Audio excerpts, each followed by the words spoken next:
ভারতীয় মিডিয়া সহ যারা গুজব ছড়াচ্ছে সততা যাচাইয়ে তাদের বাংলাদেশে আমন্ত্রণ জানিয়েছেন প্রধান উপদেষ্টার প্রেস সচিব শফিকুল আলম।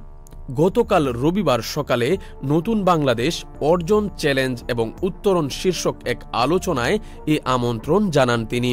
প্রেস সচিব বলেন, বাংলাদেশ আফগানিস্তান হয়ে যাচ্ছে বলে অনেকেই প্রোপাগান্ডা চালাচ্ছে। তাদের বাংলাদেশে এসে মানুষের সাথে কথা বলে বিভ্রান্তি দূর করা উচিত। এ সময় গণ অভ্যুত্থানের আকাঙ্ক্ষা পূরণে অন্তর্বর্তী সরকার কাজ করছে জানিয়ে শফিকুল আলম বলেন, 31শে ডিসেম্বরের মধ্যে সংস্কার কমিশন প্রস্তাবনা জমা দেবে। জানিয়ে রাজনৈতিক দল সহ সবার সাথে আলোচনা করা হবে। সংস্কার শেষেই নির্বাচন হবে। সরকার সঠিক মানুষের হাতে সঠিক দায়িত্ব তুলে দেওয়ার কাজ করছে উল্লেখ করে তিনি বলেন, অর্থনৈতিক অবস্থা, ব্যাংকিং ব্যবস্থা এবং আইনশৃঙ্খলা পরিস্থিতির উন্নতি হয়েছে। NN news desk.